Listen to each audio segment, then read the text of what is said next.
New Growth and Creative page. I'm Matt, and today we'll be actually getting into five species of plants that will attract insects and reptiles to your garden. Now, this video is going to be towards the plants that are found in Western Sydney. So those are the people that are not in Western Sydney. Don't fear, because there are a lot of plants out there that will attract native bees, skinks, and other insects to your garden. So don't fear that you're just the only ones being left out of this video, because it's always good to look at the species of plants that are around your area. And we call these provenance plants. Now, provenance plants are found only in your area where you are. So it actually keeps the diversity going, and also allows the species to have more diversity, having more plants around. And you don't want anything that's too far out. They kind of aren't suited for that area. They're actually more genetically different. So it's better to keep the gene pools that you have, because they know how to grow in your area. Say you've got clay soils like the Cumberland Plain, where we are in Western Sydney. They can adapt to heavier soils. They are more tolerant to the sun, the heat. And they can reproduce easily because they have other plants around they can pollinate with. There's many reasons why it's good to have these plants that are provenance plants around your area. Now, we're going to go get into the 5 plants that we have in Western Sydney. So yeah, there's many benefits for having these local plants for your local insects and their reptiles. So let's get into the video, and we're going to go around my garden where I've got 5 examples of good plants that do really well. And we'll get into that. All right, let's get out in the garden. Okay.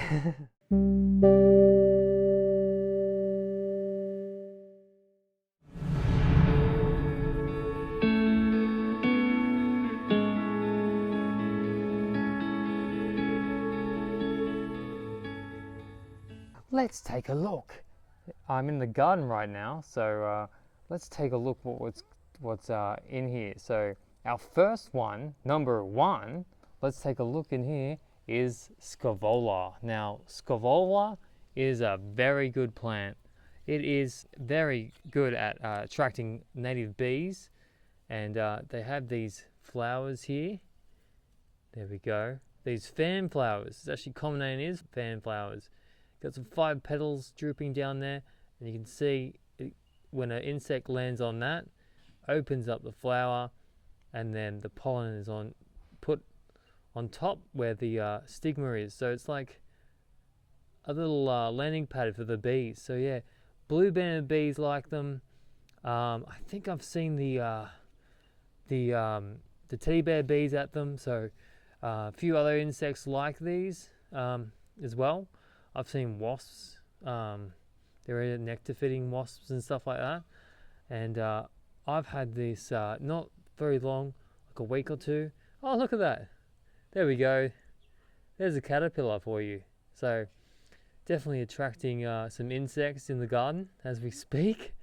I'm not sure what caterpillar that is, but anyone knows what that is, please let me know. But there we go. Thanks, mate. Yeah, so Scaevola, really nice plant. Can take a bit of shade. I've got it here in the shady part of the garden, and with some ferns and stuff like that. So really likes, it could take full sun, but mainly part shade, not too bright sun. And we'll put this little guy back on the leaf, on this black fan. Oh, oh, he's gone. So yeah, Scaevola, really great plant. Common on the Cumberland Plain, but just a great plant to have. Doesn't mind being a little bit damp, so they do often grow along creeks in the dampness. So yeah, that's number 1.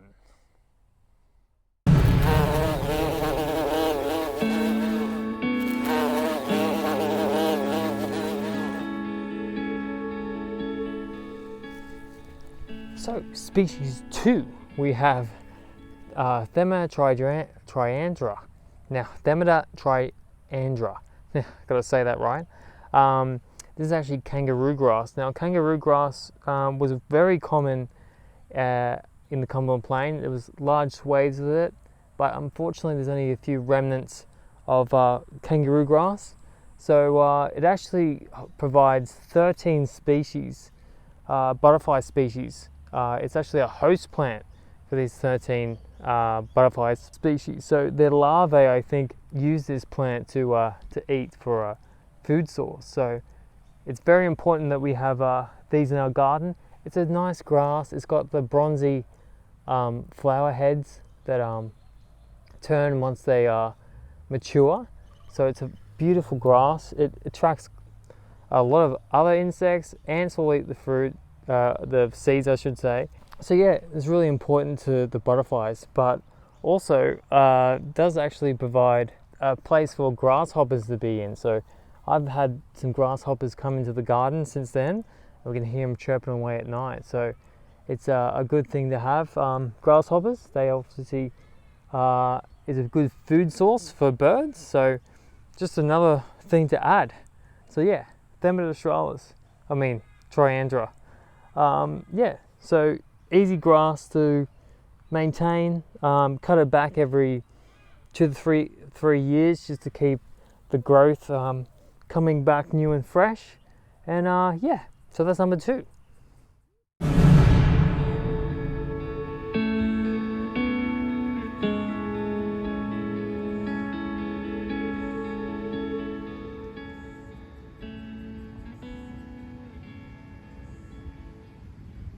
So number 3 is Helichrysum.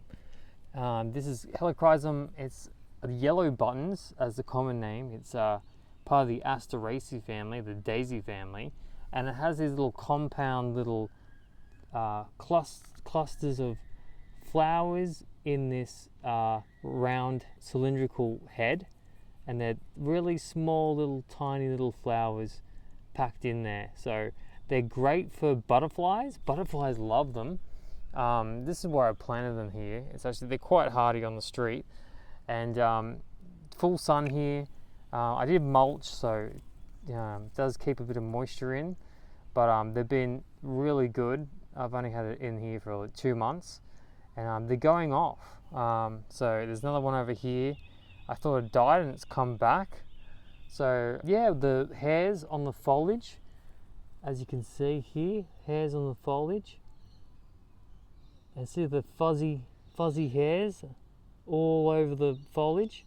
That just reduces water loss, keeps sort of a barrier around the plant, and keeps the moisture in, and stops the sun from burning the plant as well. So it's a great adaptation that this plant has. So yeah, it's a really great plant. Golden little buttons. Why wouldn't you want that in your garden? Butterfly attractor.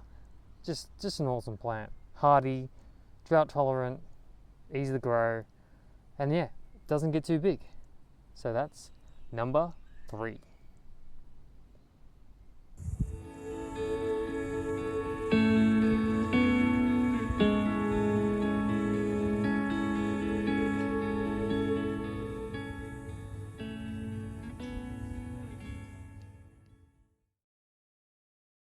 Okay, so number 4 is Adnadias. Now Adnadias, I'm just going to focus on a few species, not just one in particular, but this is Adnadia Hisada. It's quite common on the Cumberland Plain, and it has these very lance-shaped leaves and has a few lobes often at the base of it. So this is these species often have very drought tolerant abilities, having bluey or silver on their leaves. This one has more of a bluey and also has hairs on its leaves, so it can actually tolerate a little bit of heat. So it's drought tolerant. It doesn't need that much water, and it's a great ground cover. So most of them are good ground covers. So it'll provide shelter for insects and lizards. So all the species that is silver, which looks really good in the garden. So if you want a plant that's a ground cover, it's quite showy, it's got silver, and often they'll get a really nice showy red fruits on them. So these fruits actually provide food for small lizards. The lizards go for these fruit like mad. So it's a great plant to have in your garden. So that's number 4, Anadias. And yeah, let's go look at the number 5.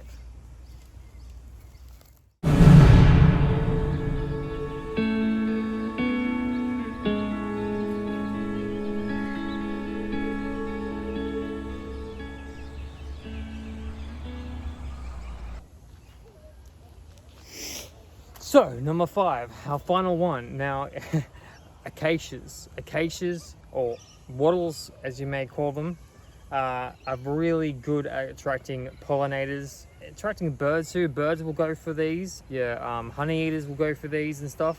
But like, you'll get butterflies, you get bees, you get moths, you get every insect, you get beetles, you get all sorts of insects that you will benefit from. So acacias, one of the best. They flower, they get covered in flowers, they attract birds. Your honey eaters might come and have a peck at some of the acacias. This is Acacia paramentensis, so it actually is quite common, but there is so many other species. If you're looking for something that's smaller, there's smaller species. This one gets quite big. It gets about 13 meters, so it does have a height to it. You can prune them down to keep them down, which is the beauty with natives. You can keep them pruned, and yeah, just a great hardy, doesn't require too much water, and yeah, just a big beacon. That's why I left this for number 5. The number 5, the beacon of attracting what you want. Not so much, I think the seed, not sure if the seed's edible in some species. Most of them are. I presume that the seeds are eaten by birds as well, so great, another way to attract birds as well. So yeah, not just the flowers, but also the seeds. So number 5, wattles. Okay, so that was 5 plants that actually attract some life into your garden. So I hope you enjoyed that. Yeah, it's great to have these plants, not only attracting animals into your garden, vertebrates, but also just because they're hardy and they can grow in these environments. They can handle the heat, they can handle less water, and they need less care than some other plants. So that's another reason why you should have these plants. And yeah, anyway, these plants weren't all in my garden, but the majority were, and I can vouch there's, as you can see, there's insects buzzing around my garden and it's going off. So if you want this in your garden, just go out there. I will list a few nurseries in Western Sydney and Sydney that you can use to get these plants that will be more suited to your areas. It does vary a little bit, but yeah, there are definitely nurseries around that can give you these plants. So yeah, I'll put a list down below in the description. And yeah, if it's close to Christmas when this video comes out, Merry Christmas, Happy New Year, and hope you have a good one. And make sure you just subscribe to grow this channel, because I want to teach you guys about plants and all about nature and all things to do about plants. All things between. I've got a few things coming up in 2024, so that's exciting. So keep your eyes peeled. I've got a video coming up before New Year's, so keep your eyes peeled for that.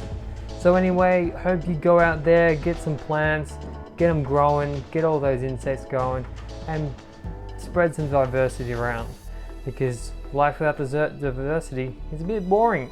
Anyway, this is New Growth and Beauty page. I'm Matt and I'm out. Bye. Subscribe, please.